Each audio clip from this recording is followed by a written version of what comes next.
There comes a time when the pain becomes so great that you feel like you can't take another day. And it is exactly at that moment that everything can change. Have you ever felt like giving up? The urge to truly give up. Waking up in the morning and thinking, I can't do this anymore. It's not possible. It's over. Maybe you're struggling to support your family. Maybe you're trying to build a business from scratch.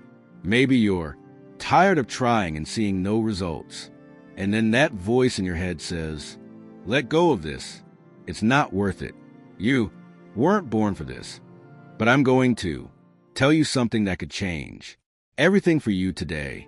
There's a word in Japan, a word that saved many people from total collapse, an expression that gave people the strength to rebuild an entire country from the ashes, a word that helps transform pain into purpose.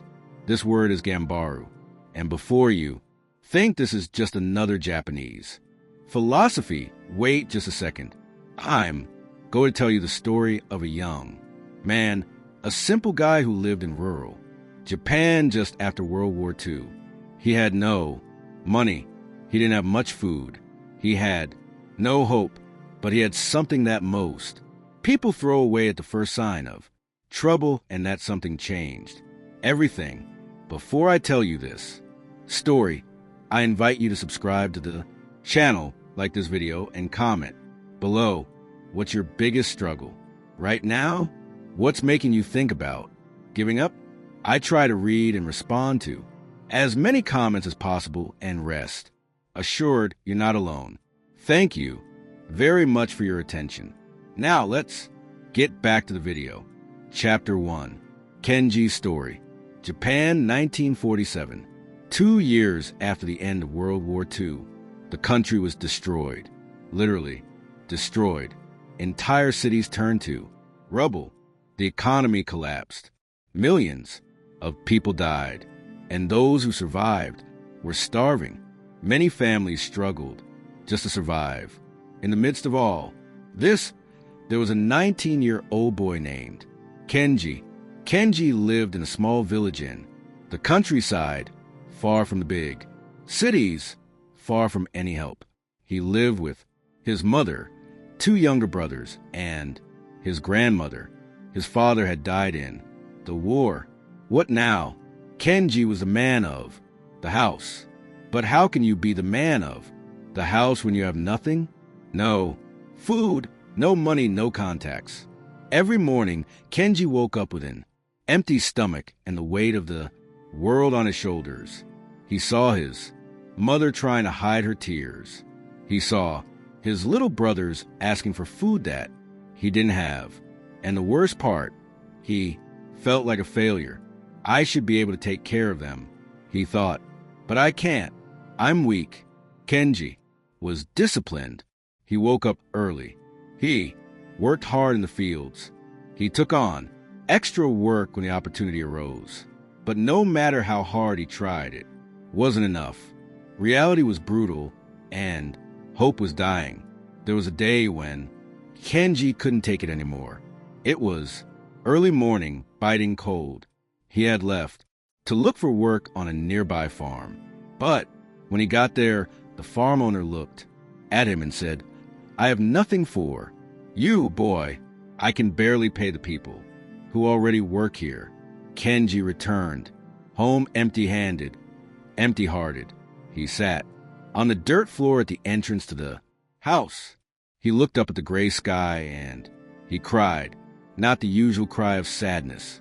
It was a cry of defeat, of surrender. I can't take it anymore, he whispered. I tried. I swear I tried, but I can't. There's no way. He sat there lost, and then someone appeared. He was an older man, simple clothes, callous hands. He stopped in front of Kenji and asked, Is everything okay, young man? Kenji wiped his face quickly. Yes, sir. I'm just tired. The old man smiled. A small smile, the kind that carries a lot of history. Tired or defeated? Kenji was silent. Are you looking for work? The man asked. I am, but no one is hiring. Kenji lifted his head. He looked at the man with a mixture of hope and distrust. Are you hiring to do what? I have a small carpentry shop in the next town over. I need someone to help. I can't pay much, but it's honest work and there's food. Kenji felt something ignite inside him, a spark, small, but it was there. I accept, sir. I accept anything. The old man held out his hand. My name is Tiada. You start tomorrow. The next day, Kenji arrived early at Tiada's workshop. It was a small place, simple old tools, the smell of wood. Tiada was there working in silence. Good morning, Mr. Tiada. Good morning, Kenji. Ready to work? Yes, sir. And so it began. The first few days were difficult. Kenji knew nothing about carpentry. His hands bled, his muscles ached, but he didn't complain. He needed that job. Tiada observed everything in silence with attention. And after a week, while they were having simple tea at the end of the day, Tiada said something that Kenji would never forget. Kenji, do you know what Ganbaru is? Kenji shook his head. No, sir. Ganbaru is a very old word. It means to persist, to do your best, to not give up, even when everything seems impossible. Kenji listened, but he still didn't fully understand. Tiada continued. You know, Kenji, after the war, many people lost everything. I lost it, too. My home, my family, my job. I was left with nothing. Kenji looked at him surprised. But I chose Ganbaru. I chose to persist. One day at a time, one plank at a time, one tool at a time, and look where I am. Now, it's not much, but it's mine and I built it with my own hands. But, sir, what about when you feel like you can't take it anymore? Tiada smiled. That's exactly when you need Ganbaru most. Because it's in pain, Kenji, that we grow. It's not in ease. It's in struggle. Chapter 2, The Transformation. Kenji began to understand. It didn't happen overnight. It happened little by little. There were days when he woke up, exhausted. His hands were sore. His body was aching. But he remembered Ganbaru. There were days when the work was repetitive, boring, no fun. But he remembered Ganbaru. There were days when he wanted to drop everything and go home, but he remembered Ganbaru. And do you know what happened? He started to get better. His hands stopped bleeding and began to grow. Calloused, his movements became more precise. He began to understand wood, to respect the material, to create something with purpose. And most importantly, he started to believe. Again, it wasn't a blind belief that IT was. A belief built, brick by brick, day by day. Tiada saw all this and smiled. You're learning, Kenji. It's not just carpentry. You're learning about yourself. But then came the real test. 6 months later, Tiada fell ILL.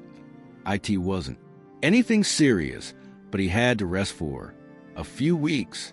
And he said to Kenji, the shop is yours now. Can you handle it? Kenji felt the fear return. Mr. Tiada, I don't know if I can. You can do it. I wouldn't have given you this responsibility if I didn't believe in you. And so Kenji was left alone.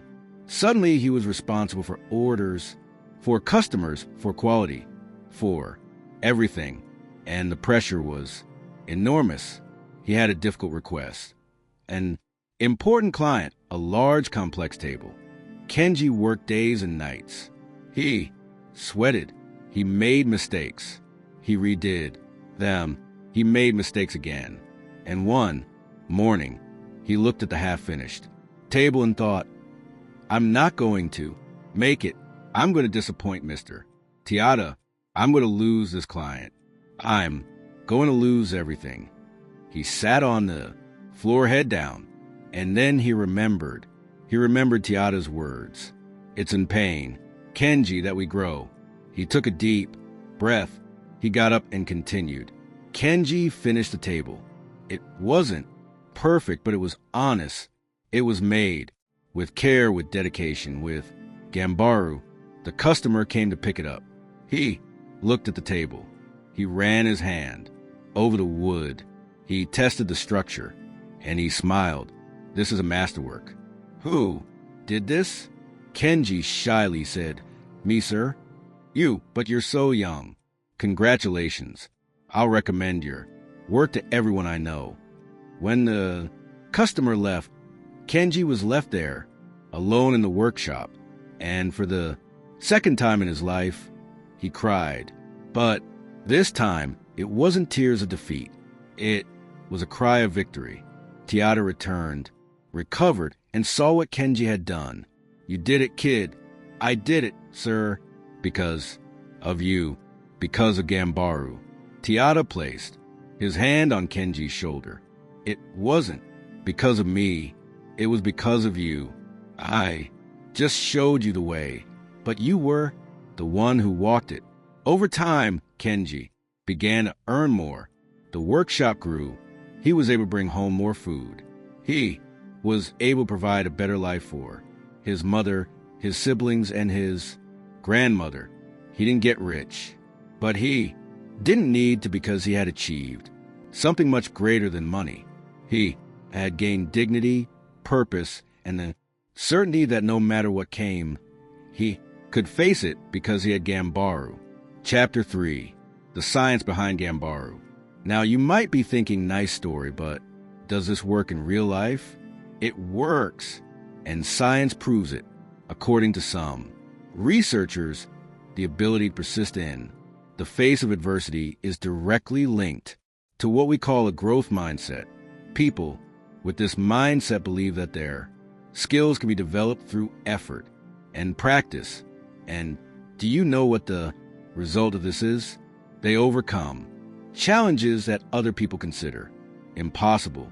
A neuroscientist with years of experience explained in a recent study, when we face difficulties and choose to persist, our brains create new neural connections.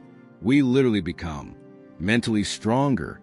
In other words, pain is not the end.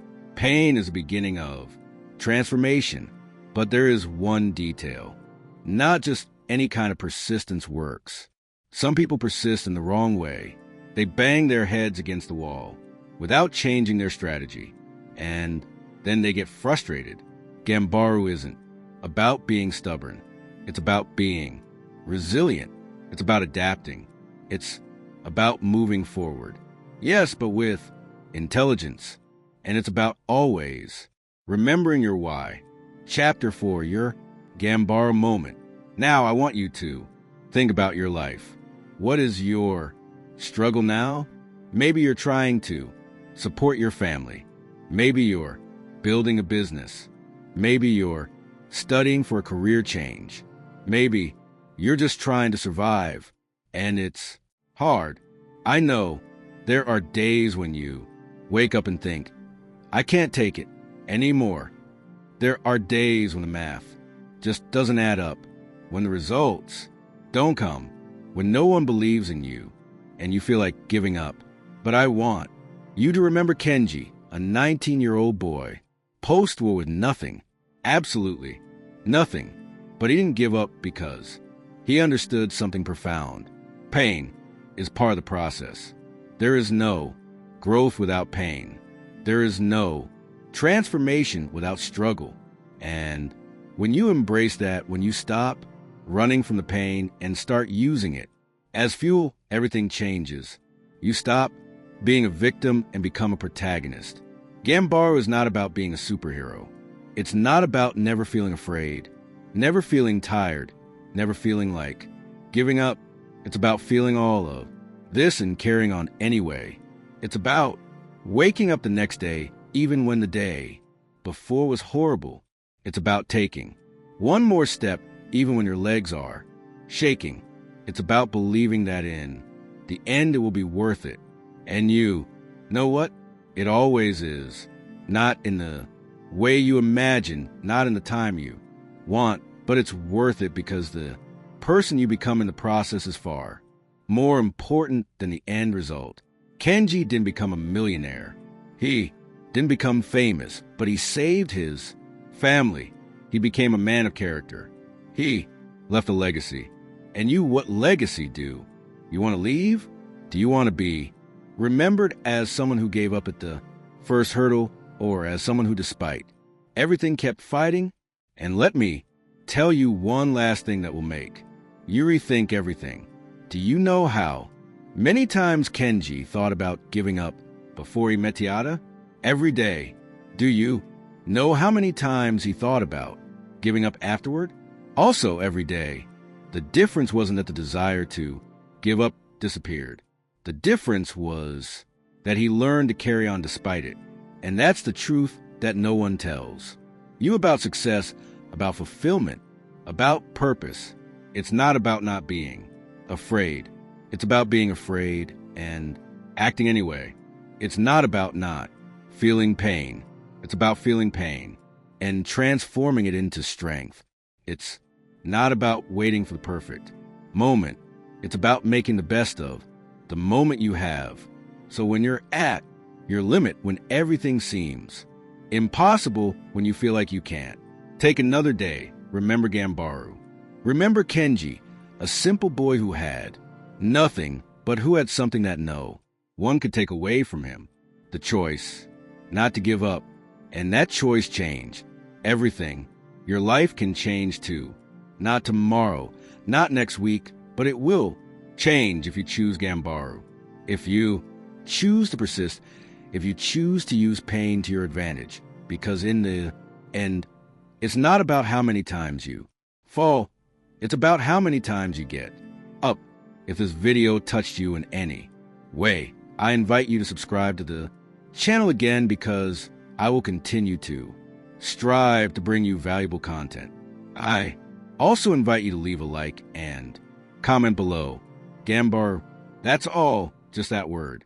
Because when you write it, you are making a commitment to yourself, a commitment to not give up. And I have another invitation for you. If you also enjoy content about psychology and philosophy, I invite you to check out my new channel. I'll leave the link in the video description. If you've watched this far, thank you very much for your attention. See you in the next video.